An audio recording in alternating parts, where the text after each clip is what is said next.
Influence, etc. And I just wanted to take this opportunity to give him a little forum to begin a conversation that would go, you could do your own week-long, at least. 3-year course. But unfortunately we have about a half an hour because everyone is like, they want me to finish and talk about triggers and phobias and the rest of my stuff, but... Get off them. Right, could somebody switch this off, possibly? The blue screen? Yeah, just turn off the projector. This? Use the Swedish switch. The laptop is closed. Yeah, blue screen. Don't know what they're going to do with the film afterwards, do you? You've had PowerPoint and all of these wonderful technological things. I have this instrument here and some notes. First of all, I want to say that you've had information overload for 2 days. And we've learned about the effects of information overload, so we'll speak out about that. Secondly, you've learned about authority. And here's me, and there's you. So if anybody wishes to interject, particularly if they have a good joke, feel free. I've got notes. You can stop me at any point and I'll try and find out where I left off. A few things that, well, let me say, my name is Jon Atack. I'm a recovering Scientologist. It's 30 years and 8 months since my last session. And I'm happy to say that I have never once, from that moment to this, ever wished to do any more Scientology.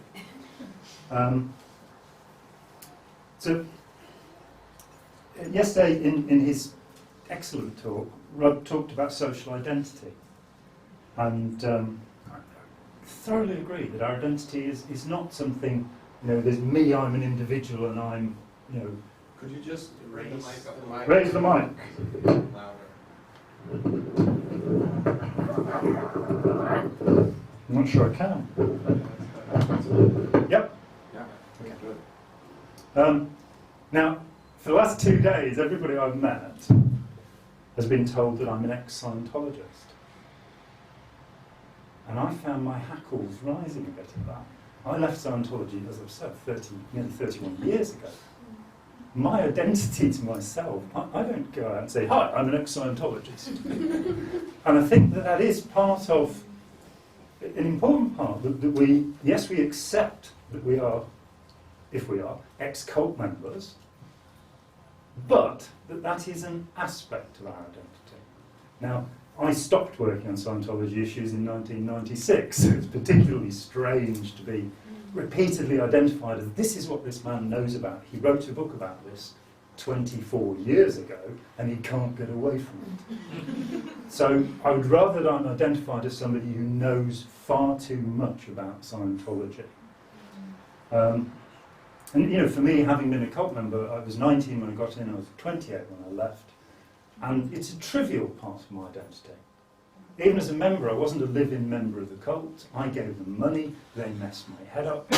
But I also took 2 years out to go to art college while I was a member, and I had something which I think is essential to the whole notion of undue influence, exploitative persuasion, which is that I was never humiliated. I believe I'm the only Scientologist I've ever met, and I've met over 1,000, of whom this is true. Most worked on the staff. They were bullied, they were berated, they were pushed around, and their self-control was taken away from them. By weird happenstance, that never happened to me. Twice I was shouted at, and I shouted back, because I didn't realise I wasn't meant to. So, that, when I came away in 1983, I found out that 11 members of the cult, senior members, had been sent to prison for breaking into government offices and stealing enough documents to fill this room floor to ceiling from all sorts of government departments. They had then, the guy who'd led that said, I'm going to go to the feds. And so they kidnapped him and they kept him in prison for 6 months. When I found that out, that kind of wobbled my world a little bit. I was then told that I'd got to disconnect, to shun a friend of mine. And after 6 months of going through the proper authoritarian channels, the last recourse in Scientology at this time was you could write to Ron Hubbard. Now, I had a view on this, so I wrote to Ron Hubbard and I said, I know that Ron Hubbard doesn't see these letters. I've worked that out. However, this is the situation, and I got this wonderful letter back, signed L. Ron Hubbard, but not by L. Hubbard, I think, which said, of course I get my letters, your letter is on my desk. So after 6 months, the justice I got from Scientology, which claims to be the most ethical group on the planet, was that my letter was on his desk. So I talked to my friend who refused to talk to me for 6 months, so that I would get, I said, put me in touch with the suppressive people and I will go and talk to them. And they were brilliant. They were all lovely, courteous, compassionate, considerate people, which was a bit of a shock, having been taught they were monsters. I want to pick on some, I'm going to be all over the place, but, interject. Stand on the chairs, dance, whatever. We have, a few times in the last couple of days, been told that we're hardwired. I want to contend that view. We are not digital machines. We do not come pre-packaged with hardwiring and then software is put in. Our brains actually continue to rewire all the time. There is neuroplasticity, the ability of the brain to move functions around, but there's also neurogenesis. That it's been found in the last, about 20 years ago, that we actually generate new brain cells throughout our lives, right into old age. Consequently, we also continue to form neural pathways. Now, most of these are laid down by the time you're about 5, but we continue. So whenever you think about something new or go somewhere new in your head, you can lay down a new pathway. Now, the bad effect of this, and there is some work that supports it, is that if you are subjected to trauma, to hypnosis, then you actually form new pathways, and they become habitual. You will follow the behaviours that have been laid in, and that's really bad news. Until you go, hang on, you can keep making neural pathways beyond that. So it's also possible to, for those who want to use the term hardwiring, to rewire. And that's incredibly hopeful. I'll now turn to my notes. I also want to say that we've seen Milgram, Ash, Zimbardo, great heroes. Steve said this is science. Well, again, I'm going to contend that point. This is social science. These aren't physical experiments with the gravitational force, or the weak and strong nucleic forces that can be replicated, that you can go through CERN. These are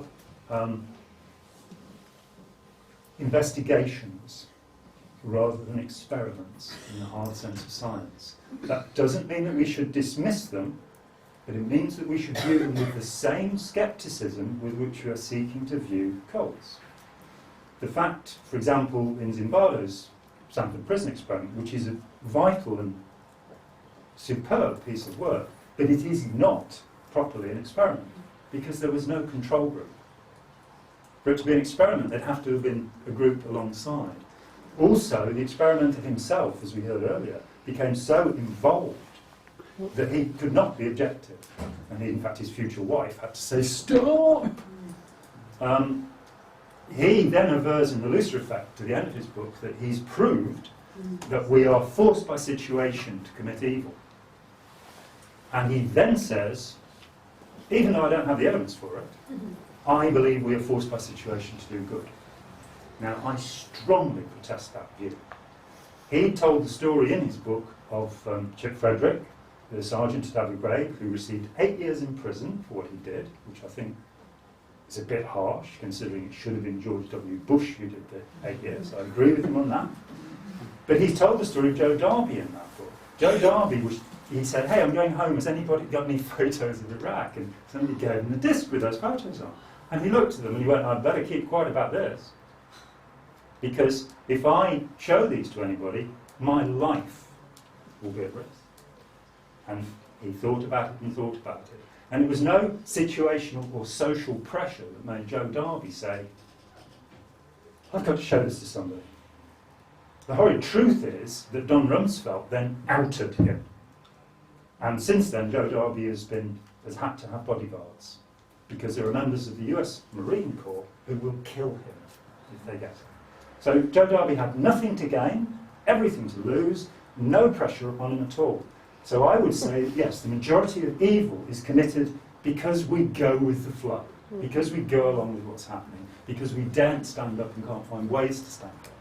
There's a new discipline called followership. I'm happy to say that there was an ex-Scientologist called Ira Chaler, a very good friend of mine, who brought this discipline forward. He said, we know about leadership, what about followership? What about getting it so that you know what to do when things go wrong?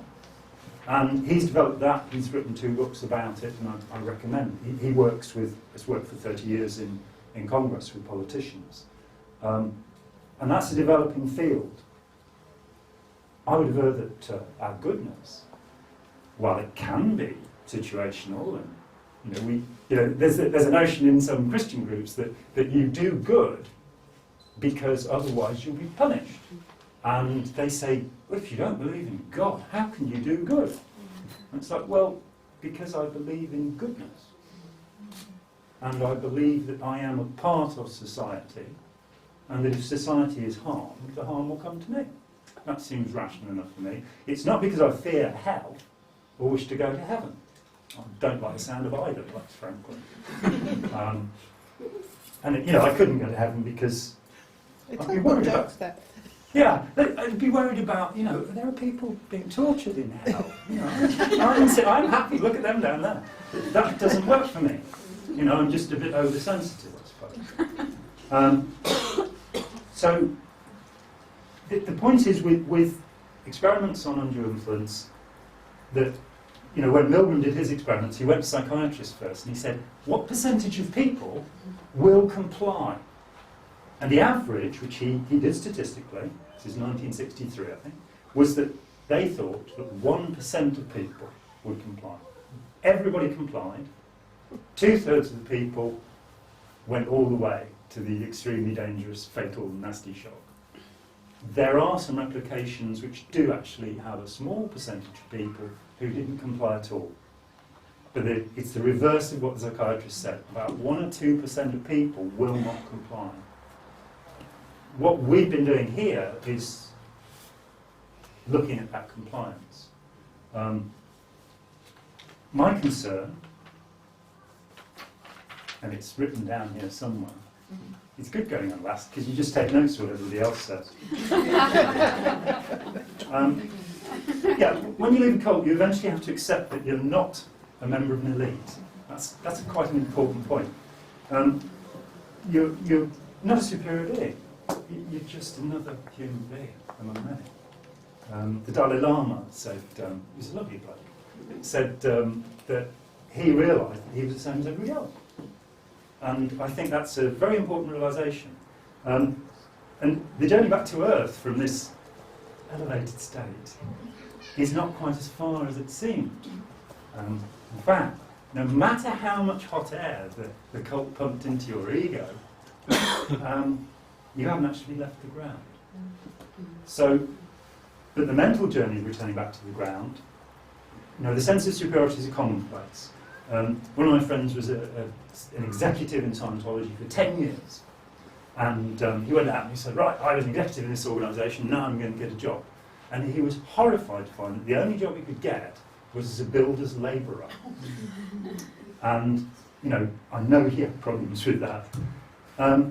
Scientologists who often pretend fervently to have magical powers actually tend to have more hot air pumped into their egos than most. And so look at that cloud up there, I'm moving that by willpower. So I say, look at this piece of tin foil here, move it by willpower. 30 years, nobody's managed yet. The climb down from the elevated state includes a tremendous deflation of purpose. One day you're saving the planet. You're bringing illumination to all of humanity. You're waiting for Jesus to come back and Armageddon and take us all to this wonderful paradise. And the next minute you're in Sainsbury's wondering if you can afford a bag of potatoes. That deflation, which you'll find in all trauma victims, you had a world and everything was just and it was going on fine, and then you're raped. And your sense of security in the world is torn apart. Well, with ex-members, this happens to differing degrees. I've met many people who had chronic fatigue disorder. They come away, they were saving the world, they can't afford a bag of potatoes in Sainsbury's, and they sleep 16 hours a day, and they don't know what's wrong with them. Their motivation has been pulled away. And as with any trauma victim, you have to rebuild the world. Well, not the whole world, but you have to rebuild your world. And that is to say, your map of reality, the way you perceive reality. You have to find goodness in the world again. You have to find security in the world again. You have to find a more realistic perception of your own abilities. I can't move clouds. You can also pretend that nothing's happened. Many people do that, and they hop to the next cult. Or you can just carry on believing. Now, membership of a cult generally leads to a kind of elation. People are like, oh God, this is fantastic, I love it, I'm so happy. Which psychiatrists call hypomania. It's a state where you're not really rational anymore. A much better way of being is contentedness. It's accepting that you are vulnerable, that you have weaknesses, that things do go wrong, that bad things do happen to good people, but that society's a good place, and that for the most part, human beings are quite interesting animals who can be loving and helpful.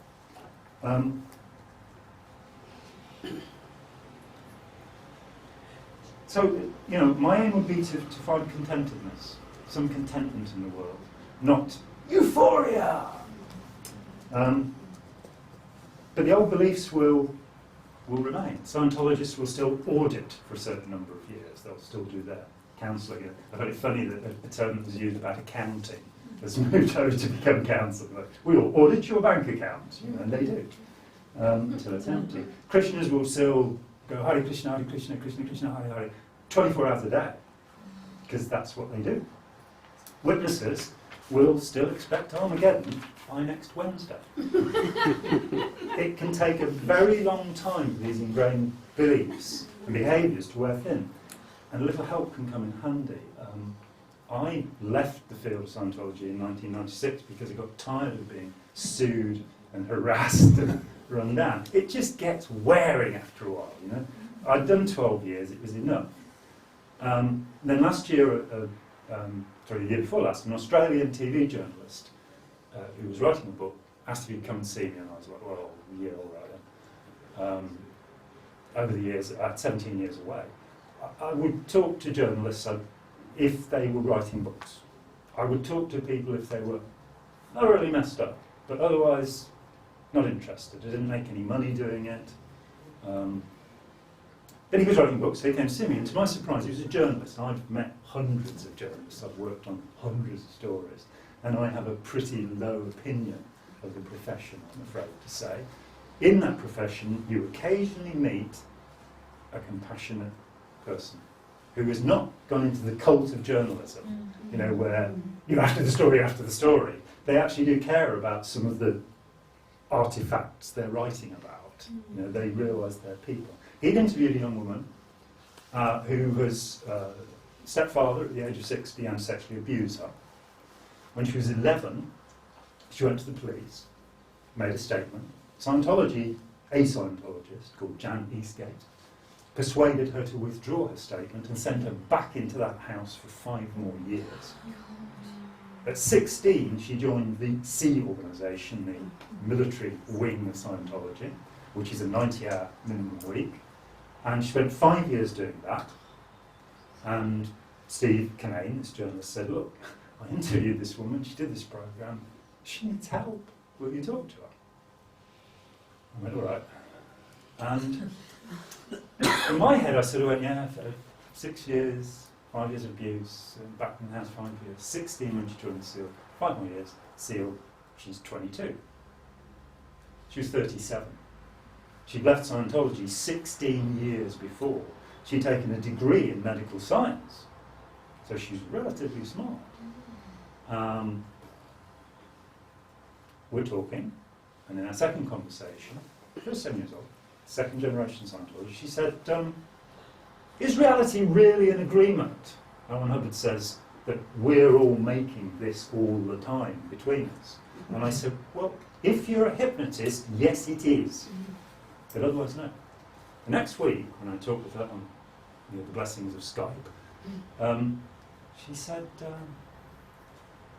I've used scented laundry conditioner. Now, that may not mean anything to you. In the SEA organisation, Scientologists are told that the psychiatric conspiracy, which consists of every psychologist, psychotherapist and psychiatrist, conspiracy. Have you ever seen two people from those professions actually agree about anything? Conspiracy. But apparently, according to Hubbard, who was much wiser than I am, and had a lot more money certainly, this conspiracy exists, and the way that it functions is through scent. Now, we weren't told this is the only inner members who told us, and they may not use any scented product. So here she was, 17 years after she left Scientology, 16 years after she left Scientology, going, I've used scented laundry conditioner. This was very significant because we hadn't had a conversation about it. And you know, my heart droops when I'm sat with somebody and they say, but what do you believe in? You know, they now want to clone themselves on me, and that's a really bad idea. I know.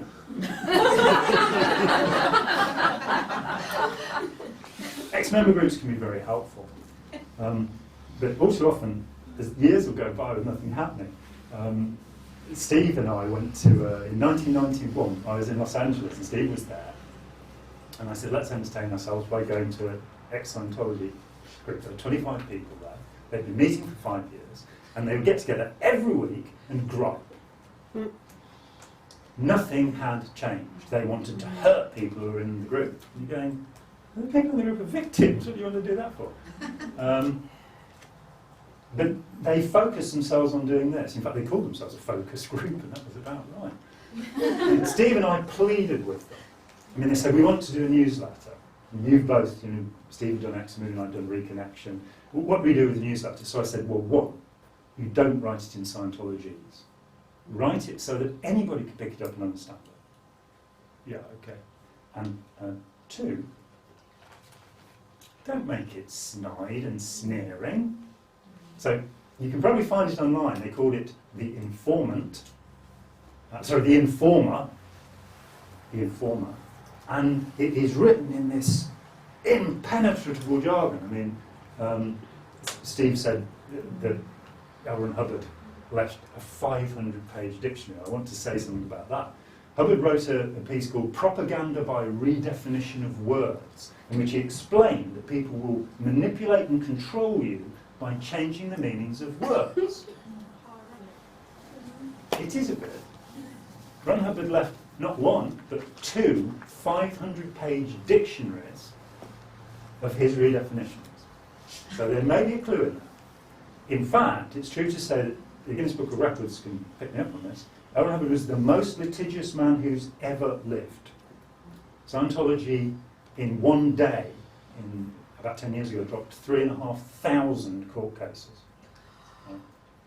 When they sued me, I don't know how many times he sued me, that's how bad it is, you know, 8 or 9, I think.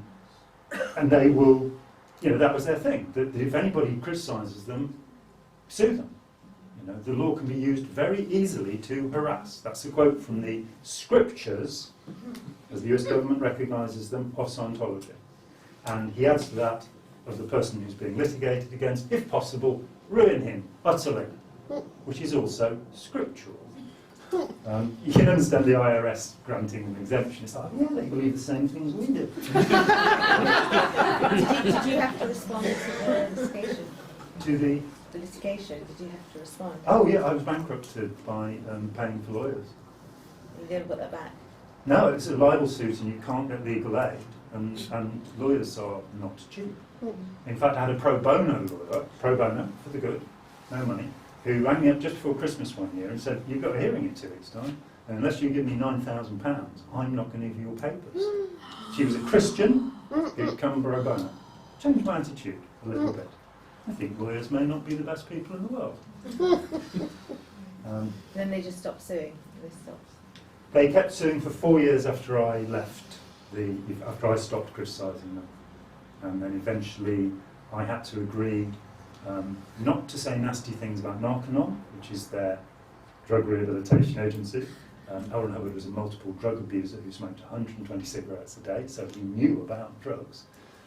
He admitted to being a barbiturate addict, he recommended amphetamines, he was a very heavy drinker, he was seen injecting drugs, he talked to people about taking LSD and smoking cannabis, and yet, but I'm not going to say anything nasty about Narconon, except it doesn't work. I had to sign a document that said that I would not repeat the words of certain Hubbard statements because I had violated copyright by making photocopies of certain documents. And my lawyer at that point said, "You owe me £35,000, and if you try to get another lawyer through legal aid, I'm going to tell the legal aid board that you have no chance of winning." When the 2 suits that he defended were brought to him, he said, "These are completely frivolous and will have them kicked out in no time." So, it's not just cult groups that are dangerous. Our minds are self-defending. Once a belief is ingrained in the mind, it's clasped tight. And any attempt to dislodge it causes a wobbling sensation, which we call cognitive dissonance, about which we've heard a great deal. It's like the computer locks, and I know I've just said that we're not computers, but this is funny. So the computer locks and goes, "Does not compute." Then if necessary, we will apply the full weight of our intellect to support our stupidity.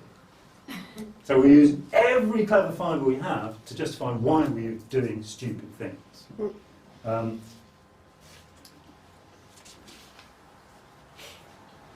People tend to leave with some form of complex post-traumatic stress disorder. The surface elation of the cult's peeled away to reveal fear of separation. You know, I'm lost in the world. I don't have my gang with me anymore. Sadness for lost friends. And rage at lost years.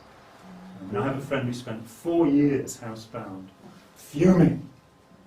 And just him and his dog. I mean, his wife wouldn't go in the room with him. He was so angry. And the whole thing was, he lost everything. He was the youngest tenured professor in the United States at 28 when he was recruited. He owned an apartment house. They had the money. And here he was, 4 years of rage.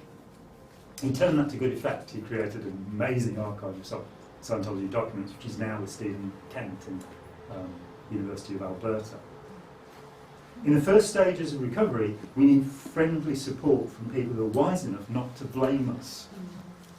Because people would like the world to be a just place, and if you start believing that bad things can happen to you without you having the karma to attract them, where will we be? So when somebody comes along and says, "Look, this thing happened to me," so it was your own fault. That's not a very helpful attitude. Very bad things can happen to very good people. I know. I am a very good person. Very bad things can happen to me. Recovery takes a safe and friendly environment. It takes good nutrition, enjoyable exercise, as we've heard, and most of all, adequate sleep. Because if you want to interfere with processing in the brain, there was a Guantanamo Bay interrogator who called sleep deprivation the royal road to confession. Better even than waterboarding, which, by the way, was practiced by the Spanish Inquisition. I don't know if everybody knew that. Waterboarding is a technique first pioneered by the scientists of the Spanish Inquisition in the 17th century. So what's waterboarding? Waterboarding is where it's used at Guantanamo Bay. You put a wet towel over somebody's face when they're lying down. It stimulates a drowning response. There was a CIA guy who said, "Well, that's nothing." He lasted 29 seconds. It was done today. It's done day after day after day. It's torture under the Geneva Convention. And of course, Barack Obama has now finally admitted, yeah, we tortured people, hey! We're not going to give them any compensation. Ex-members should be provided with material about undue influence, but it's very important to accept the mind is a self-protecting mechanism. And that denial, which was long, many people see it as a thing you've got to break through. Denial is actually a way that we protect ourselves. You don't want to be thinking about it all the time. So while you should be reading about your cult and other cults and the mechanics of mind control, exploitive persuasion, undue influence, that should be at your own speed. And it should be interspersed very definitely on a daily basis with, Joseph Campbell talked about following your bliss and making sure you have at least 20 minutes a day doing something you really like to do, whether it's listening to Ella Fitzgerald records or doing tap dancing lessons or yodeling or whatever, but something that belongs to you, because the cult will have taken away everything that belongs to you. But also exercise, swimming, cycling, playing some sport, doing something with the Wii or the Kinect or whatever people do for exercise these days. To move, because if you fix on something and fixate on it, then you breed it, you make it carry on, and people just go, oh no, look what they did to me. And you've got to get back to life. Cults keep a member in a state of pre-adolescent obedience. And I noticed with some interest when I first came out that nearly all of my friends grew beards and smoked dope. Because, the beards were okay, but dope was definitely only everyone else was allowed to do that. And it was crazy. They had love affairs that were like, they kissed all the time, and you're 45, grow up. And they do grow up. There's a bridge. If you allow this process to occur naturally, then, they might keep smoking dope, they might not. Might cure their cancer, according to things I would really listen to, so that's not too bad. But they will attain adulthood. But it's important to accept that they've been left at age 12, and they now need to come back. So they need to go out dancing. That's very good exercise too. I would also say that amphetamines, cocaine and alcohol are not useful in recovery, in case anybody was thinking of using them. I had a guy who came to me as a record producer, and he'd been in Scientology, he paid them £58,000 to get him off cocaine. And he wasn't using cocaine. And he came out and he said, what should I do? And I said, well, I think you should see a therapist. I can help you out with Scientology, but you should see a therapist, cocaine problem. The therapist said, I'm going to give you Prozac. He said, Prozac's fantastic for dealing with the anxiety that cocaine causes. Within 2 weeks, you're spending £800 a week on cocaine. I don't recommend that. Yeah? But you will see some excesses. You will see people who want to do the things that have been forbidden. I ran my own little pilot group, and after Steve and I were in LA and saw some of these ex-members produce their dreadful newsletter, I kind of went, okay, let's try this another way. Sit down a group of members in a circle and say, this is a core principle of the group. And when have you used it? Now, I tried this Scientology principle called the 8 dynamics, which I won't bore you with. I had 12 people in the room. Between us, we had over 200 years of experience of the group. Nobody in that room had ever tried to use this thing. It was flabbergasting. It's a central principle. You solve problems using this thing. Nobody had ever even tried. Then I went round and said, well, what do you think about it? Then I took another principle and went round. There was only one thing wrong with this. It did get people to think, and it does release a lot of the hypnotic stuff, because the principles of the group are the hypnotic suggestions. The things you're led to believe are the cliches, the slogans that are pushed in. And if you get somebody to go, well, Hubbard said that if you increase communication, you'll always increase affinity. So the more I communicate with you, the more you'll love me. Well, I'm afraid that's not true. If somebody shoots me, which is a form of communication, if somebody shouts at me, if somebody beats me, but as a Scientologist for 9 years, I never question that. And whenever I bring it up with a Scientologist, they go, oh yeah. I encourage that. Talk about the principles of the group, see if they're true.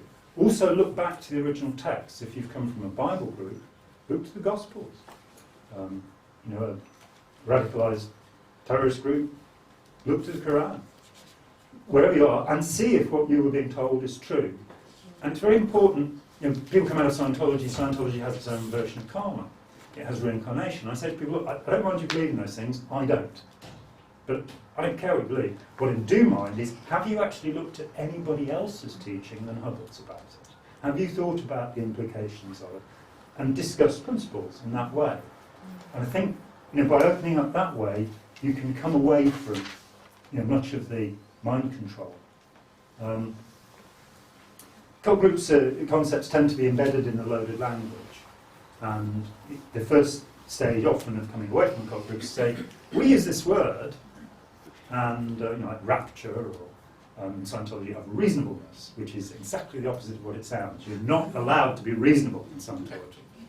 Being reasonable means letting somebody dissuade you from doing one of the stupid practices of Scientology. Look at these words and replace them in your language. But understand that underneath the words are the concepts that they pin down. And it might take a little while. And again, by talking about it, whether it's on the internet, I would say avoid the spleen sites. Absolutely avoid them. There are some badly wounded people out there, and their wounds are festering, and they will infect you if you get into argument with them. So leave them. If you can help them personally in some other way, that's great. But don't get into the firefights. Find messenger boards, social media, where you can exchange with people and keep thinking, keep moving forward. George Orwell points out in the appendix 1984, which Margaret Singer was also very keen on. She said, and I agree, that it's the best thing written about loaded language, written in 1948. This said, look, I don't like the book by that. I find it very boring and tedious. I shouldn't say that. It's a great classic of literature. But I was put in room 101 at the hotel. And nobody thought it was funny. It's like, oh right, they're going to put a thing with rats on here. But the mind is directed by language. And so, you can't commit a thought crime in his dystopian world because you don't have the language to do it. And that's very much the case with cult groups.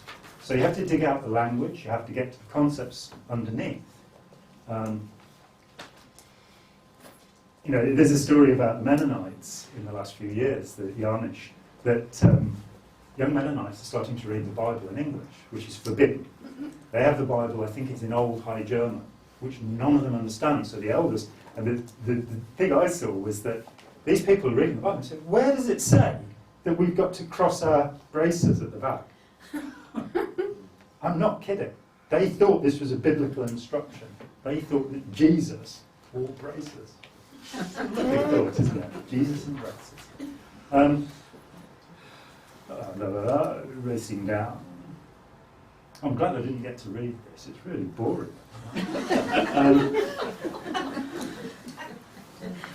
Friendly discussion has great healing power, but it needs to be friendly discussion rather than a kind of spite fest. I also found that the one thing that was wrong with my pilot group was me. The fact that I was in the room talking with ex-members, they're all going, what does John think? This John's an expert on Scientology, so I had to exclude myself. I had to kind of shun myself from the group.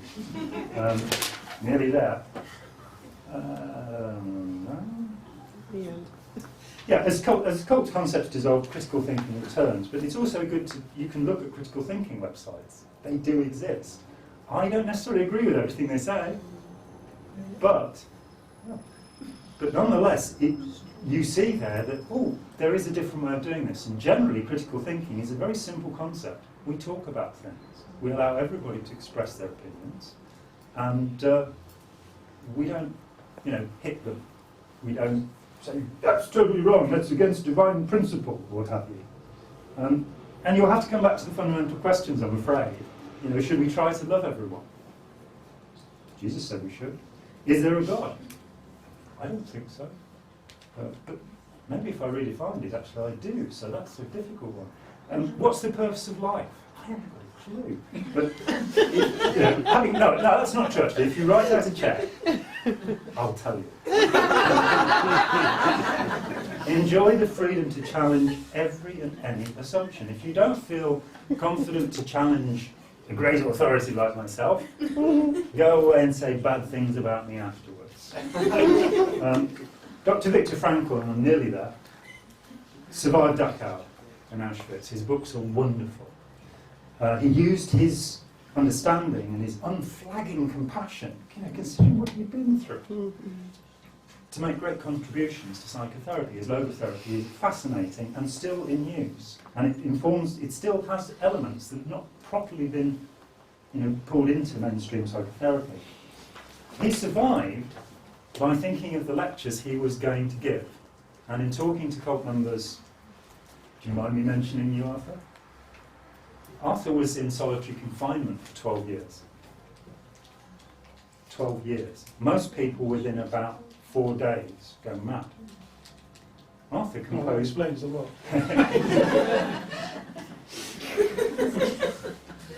Arthur composed music during that time, which we would all very much like to hear. That kept him going. Talking to other members, the use of the creative imagination is this fantastic protecting thing. There is a problem, however, that in torture victims, for example, concentration camp victims, they learn to dissociate their emotions. And coming back into the world and knowing that you can express yourself freely again, that it's safe. You can get angry, not too often. You can cry. In Scientology, that's called grief. In Scientology, you're told you must feel no sympathy. If somebody is hurt, you have a stern face and you're silent.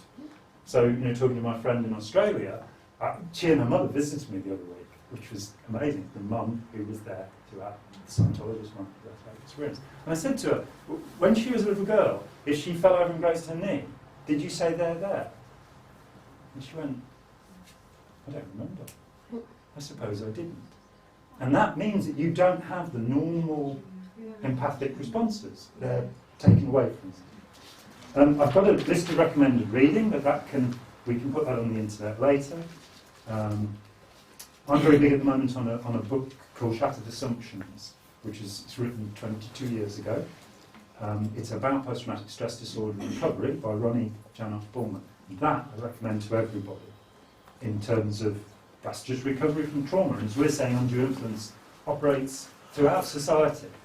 Our politicians have been using it for quite some time, very deliberately. And wherever we can find out about it, wherever we go into the loop, it's helpful. Page 15. We're always 10 minutes over already. Be compassionate with yourself. Forgive yourself. Accept the things that you did, and accept that those are things that, as you integrate them, and as the trauma diminishes, you have been given a toolkit that is unique. You can help people, and a lot of the problem is, there are enough people in this room to actually do something, to go out there and make a change, and to make it easier for other people to lead, understanding, how hard it was for you. And with your particular group, those are exactly the problems you had in coming back to the world, that others leaving your group will have. I'm going to say, finally, I know I said that 6 times already, humility after compassion. A guy asked me last night, a 20-year-old kid had come out of the Jesuits, said, so what do you believe? And I went on and on and on, because as you've seen I do. And I said, actually, in the end, I'm down to 2 words, compassion and humility. That's all of religion to me. Because humility allows you to transform. It allows you to get past your cognitive dissonance and to realise that you made mistakes and correct that. David Copperfield, and I looked this up just, so I cheated. David Copperfield by Dickens starts, whether I shall turn out to be the hero of my own life, these pages must show. So finally what I want to say is, anybody in this room who's escaped from a cult group is a hero. A heroic journey has been made. And in that heroic journey, there are wounds, there are scars from those wounds which can be displayed with pride once the wounds have healed. But there are also weapons, tools, strategies that have been acquired. And you have to sit and think about that and go, well, yes, actually I do, as Steve was saying. I've gained these abilities. In Scientology we call it negative gain, and a lot of it was. But it's turning that outwards. The worst cult membership leads to sociopathic behaviour, narcissism. Om Shinrikyo became murderers with enough nerve gas to kill 4 million people. And they did commit a number of murders. They had a senior heart surgeon who was killing people for them. At best, recovery leads to active concern for others, genuine compassion, and gives us tools that we can use to help others. And everyone in this room, as I just said, has succeeded in the hero journey and acquired those tools.